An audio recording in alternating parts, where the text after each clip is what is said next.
la provincia de Córdoba, que tiene extensa infraestructura de diferentes sindicatos, que estos fueron básicamente, muchos de ellos creados entre la década del 40 y del 50, durante la época de Perón.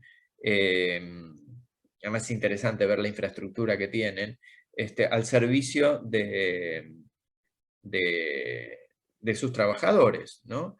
Y tienen Casa Serrana, los empleados de correo, ¿no? Luz y Fuerza en Villa Giardino, gastronómicos, digo, para recordar algunos, donde además me ha tocado ir alguna vez este, por trabajo educativo, ¿no? Pero digo, cantidad de agrupaciones sindicales que instalaron y realizaron allí instalaciones para que sus trabajadores pudieran vacacionar de manera gratuita, ¿no? Es muy interesante este proceso porque es una época de verdad de mucho desarrollo cultural de la clase trabajadora. La clase trabajadora, el peronismo irrumpe en el poder, habilitándole a la clase trabajadora un espacio de realización inédito. Inédito. Y yo les decía hace un rato también que los derechos políticos estaban parcialmente realizados en la Argentina. Hasta esta época, creo que algo había dicho la clase anterior, es bueno recordarlo, pero producto de este movimiento feminista que tiene un hito el 8 de marzo de 1908, también hay una generación de mujeres que viene desde principios del siglo XX bregando por la ampliación de derechos o la igualdad de derechos, ¿no? Por ambas cosas, por la ampliación y por la igualdad.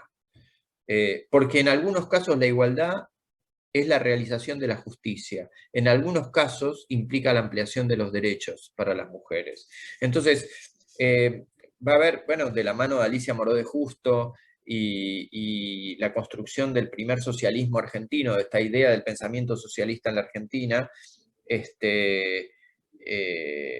va a haber un conjunto de ideas que van a presionar en esta dirección, pero yo quiero destacar básicamente el desarrollo que tuvieron las sufragistas a principios de siglo peleando por la igualdad de derecho al sufragio, al voto, ¿no? Conjunto de mujeres que desde principios del siglo XX presionaron para poder lograr que las mujeres pudieran acceder al voto secreto y obligatorio, cosa que se va a conseguir e institucionalizar en el gobierno de Perón por proposición de María Eva Duarte, ¿no? Evita, que es la que sanciona el voto secreto y obligatorio para las mujeres, y queda establecida la igualdad de derechos políticos para los hombres y las mujeres, ¿no? Quizá un dato de esto, porque los hombres siguieron siendo beneficiarios de ciertos espacios de realización política, y recién en las últimas décadas, a partir también de las luchas de los movimientos de mujeres y de los movimientos feministas, se están abriendo los espacios de igualdad que también tienen que ver con el derecho político. El derecho político no es solo el derecho de votar, que fue un hito sumamente importante y una vergüenza que se haya tardado hasta 1950 en que las mujeres pudieran acceder al derecho al voto. Pero eso habla mucho de nuestra estructura patriarcal, ¿no? Y a veces cuando yo sigo mencionando a los hombres, o sigo hablando de los niños, o de todos, ¿no? Es porque en mi estructuración simbólica, por lo que culturalmente he aprendido, está todo el tiempo en tensión con tratar de incorporar simbólicamente lo que implica los derechos igualitarios para mujeres y para varones. Entonces, trato de incorporar el lenguaje inclusivo la mayor parte del tiempo. Pido disculpas cuando eso no me sale. Es parte de mis luchas internas por ser más justo, más crítico, y mejor ser humano, ¿no? Pero es mi posición personal y es el lugar que honestamente expreso. Pero sí me interesa mencionar a estas mujeres que abrieron el rumbo a a la infatigable lucha que las mujeres han realizado en la Argentina por diferentes motivos. No los vamos a mencionar acá, pero las vamos a mencionar cuando sea necesario en los periodos en los cuales fueron protagonistas, sobre todo para poder tener la democracia que tenemos hoy. Pero bueno, se consolidan los derechos políticos universales en la década del 50 con la sanción de la Ley de Sufragio Universal para las Mujeres, propuesta por Eva Perón, y tenemos derechos civiles y políticos plenos garantizados, y les decía hace un ratito, la clase obrera se ve en un proceso de expansión y de consolidación importante, ¿no? Es quizá en la época de Perón donde se constituye con mayor fuerza este estado de bienestar. Se produce a nivel económico un proceso de industrialización extraordinaria a partir de un proceso de sustitución de importaciones, donde se decide que los productos se tienen que realizar en la Argentina, no hay que importar, sino que los productos se tienen que realizar acá con mano de obra argentina, productos argentinos con mano de obra argentina, y esto genera incluso que muchas empresas extranjeras se radiquen en la Argentina para producir se radiquen terminales aquí para fabricar bienes en la Argentina con mano de obra argentina. Se produce la nacionalización de los ferrocarriles, varias empresas extranjeras que venían de la época de los últimos años del siglo XIX y principios del siglo XX son nacionalizadas. La más interesante es la de los ferrocarriles, porque además se extiende la red de ferrocarriles, que estaba en manos de los ingleses. Y se empieza a consolidar este estado de bienestar que se va a mantener incluso a pesar de los golpes de Estado. Digamos, los golpes de Estado, si bien lo que atacan es la perspectiva ideológica que gobierna y el modo de arbitrar los conflictos de clases, ¿no? O sea, naturalmente, los golpes de Estado van a beneficiar, no van a beneficiar a la clase trabajadora, van a proscribir sus ideas y sus partidos políticos, que es lo que le va a pasar al peronismo después del 55, pero la lógica de funcionamiento estatal, esta idea de aportes del capital y del trabajo al Estado para que el Estado genere una distribución de ingresos que a veces es más progresivo y a veces no, va a ir implicando el sostenimiento de este estado de bienestar que Lobolo y Suani suelen llamar como un estado de bienestar híbrido, que no se realiza totalmente, pero se realiza bastante. Se construye básicamente sobre el imperio de lo público, ¿no? Sistema de educación pública que alcanza rangos de excelencia, la apertura de las universidades y la generación el acceso de las capas medias a los estudios universitarios. Se había producido la reforma universitaria de 1918, que establecía además un régimen de cogobierno entre claustros, y el surgimiento en la época de Perón de la Universidad Obrera, que habilitaba el acceso de los trabajadores a los estudios superiores, que va a dar lugar a lo que va a ser luego la Universidad Tecnológica Nacional con extensión en todo el territorio. Pero es interesante mirar acá cómo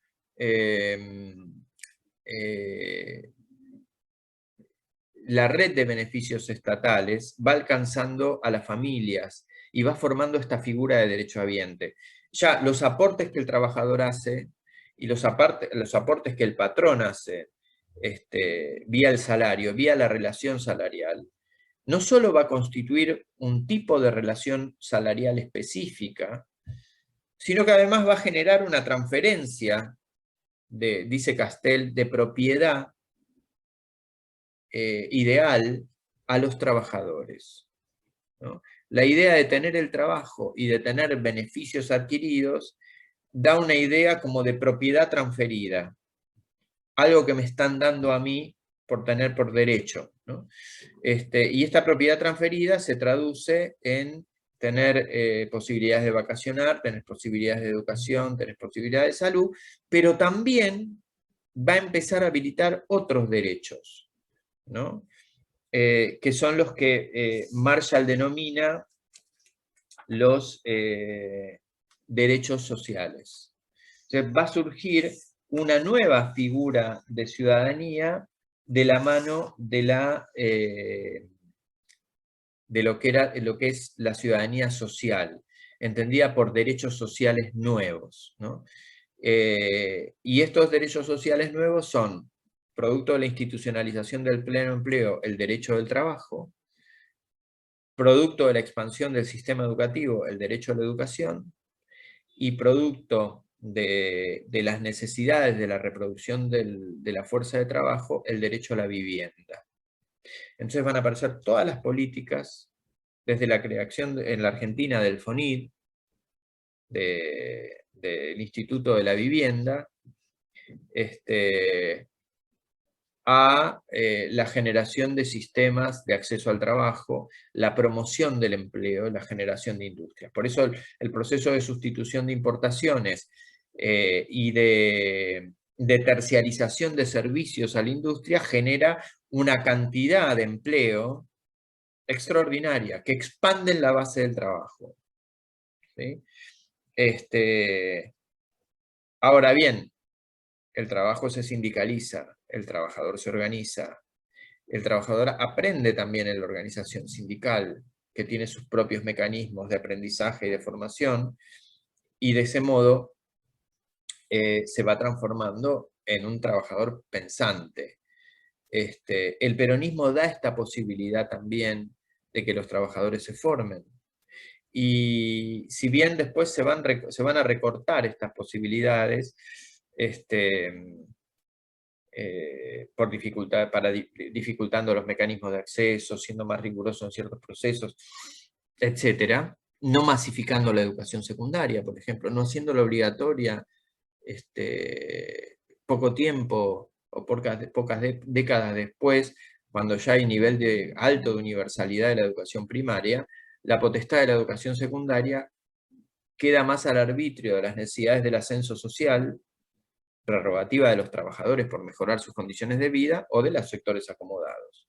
Y después va a venir vía los intentos de entrometer a la educación privada, de generar cuñas de educación privada dentro del sistema educativo, como va a ocurrir en el año 58 con la discusión de la laica y libre, donde se vuelven a retomar elementos que venían de la discusión de la ley 1420 aplicada a la libertad de enseñar, y de que, no es de que si bien el Estado, es la discusión de Durkheim, ¿no? Si bien que el Estado se hace cargo, puede haber instituciones privadas que el Estado controle y hay que permitir que las instituciones privadas en educación existan. Bueno, yo quiero ser claro con esto, porque gran parte de los modelos educativos exitosos en el mundo no posibilitan la existencia de educación privada. Cuando ustedes analizan los sistemas educativos que funcionan como estados de bienestar en los países nórdicos, no hay educación privada. No está permitida. En Finlandia no está permitida la educación privada. La educación es eminentemente pública. Y hay una política desde mediados de la década del 60 profunda de inversión estatal, de inversión pública, o sea, de inversión de presupuesto aplicado al beneficio de la educación. Y esos beneficios de la educación impactaron sobre un extraordinario proceso de desarrollo tecnológico industrial, ¿no? Es importante tener esto en claro, porque muestran de qué manera los estados pueden hacerse cargo de aquello que es propio de toda la ciudadanía, de toda la sociedad, para poder promover el desarrollo del sector privado y promover el desarrollo del trabajo, para que esos beneficios después redunden en otros servicios a la sociedad. Y esto implicaba también entender que gran parte de lo que es el tercer sector, que es el de los servicios, o sea, en la economía está el sector primario, que es el extractivo, que es el que obtiene la minería y la agricultura, lo que está vinculado al trabajo de la tierra. El sector secundario, que tiene que ver con la transformación de las materias primas, que es el sector elaborado de la economía, el sector más, el que le incorpora valor a la materia prima para transformarlo en manufacturas y en otro tipo de productos masivos, productos que ya se hacen en serie. Ya no es más manufactura, sino producción a gran escala, como veíamos en los autores que leía recién, que les mostraba recién. Y el tercero es el sector de servicios, que hay un sector servicios que está asociado al desarrollo de la industria. Y el primer lugar donde en el sector de la industria se desarrollan servicios es en la planta de Ford, uno de los primeros lugares donde aparece, porque es necesario tener, antes nada, cualquiera sala administrativa hacía las liquidaciones y los cheques y se manejaba. Con la complejización de la industria, la diversificación del trabajo y la intensificación, es necesario empezar a crear departamentos de capacitación, departamentos de liquidaciones, departamentos de administración, un área que se encargue de seleccionar a los nuevos trabajadores. Cuando hablo de departamento de capacitación estoy hablando de la capacitación interna del trabajo, no estoy hablando de la educación básica, ¿no? Entonces, digo, el sector de servicios empieza a aparecer, pero también el Estado empieza a tener injerencia en la provisión del servicio, porque el Estado también está al servicio de los actores sociales. Está al servicio arbitrando conflictos, está al servicio brindando espacios de realización de la propiedad transferida, de los aportes que tanto trabajadores como patrones hacen en el proceso y en las relaciones de trabajo, ¿no? Entonces, el estado de bienestar es este estado que lo que trata es de generar políticas y de intervenir para que la sociedad alcance niveles altos de beneficio, ¿no? Y este estado se va a desarrollar básicamente hasta finales de la década del 70. Pero es interesante destacar que es justamente a finales de la década del 60, principios de la década del 70, cuando va a empezar a entrar en crisis, producto de lo que el propio Estado había desarrollado. Después vamos a explicar cómo y por qué. Pero sí me interesa destacar que en el seno de este estado de bienestar, en el seno de la construcción de este estado, entre el pasaje del estado moderno al estado social que señala Benjamin Coriat con la incorporación del cronómetro y la dimensión temporal al desarrollo activo del trabajo, esto va a tener un impacto sobre la educación muy alto, porque el cronómetro también va a entrar en la escuela. Y la Organización Científica del Trabajo de Bloom va a establecer una organización planificada de tiempos y espacios a través del currículum. Y el currículum se va a transformar en una herramienta que es orientadora al principio, es el primer mecanismo de racionalidad técnica que se aplica al sistema educativo.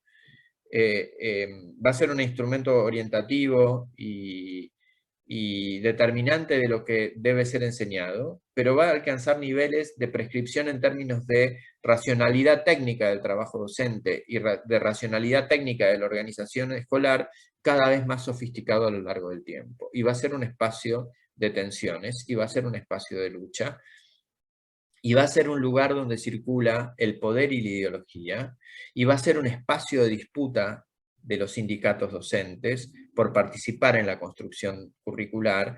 Hay toda una dimensión de lo curricular donde se cruza Estado, sociedad y educación, ¿no?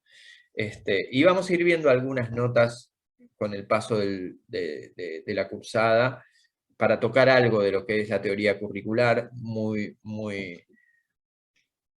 muy de soslayo, pero vamos a priorizar otras cosas, pero vamos a a tocar qué pasó con el currículum en estos momentos, ¿no? Sobre todo cuando hablemos de políticas neoliberales, que ahí hay unas ideas de reforma curricular muy fuertes. Pero el currículum opera como un criterio de racionalidad técnica, que naturalmente se va a ir sofisticando, les decía recién, con el paso del tiempo. Pero aparecen desde finales del siglo, promediando el siglo XIX para acá, se va a ir institucionalizando un estilo de hacer la educación, que es lo que se llaman las pedagogías tradicionales, ¿no?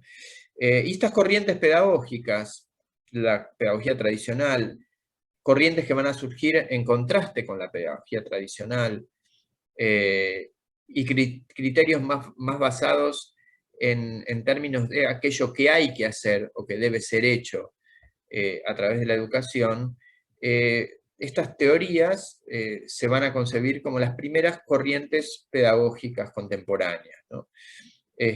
Muchas de estas corrientes pedagógicas tienen todavía algún anclaje en nuestra matriz de pensamiento y en nuestros modos de hacer. Pero es importante tenerlas en cuenta y saber de qué tratan y qué expresan para poder identificar qué rasgos tenemos y qué rastros tenemos de ese origen pedagógico, ¿no? Que está presente en nosotros, en el sistema educativo, de esa tradición pedagógica.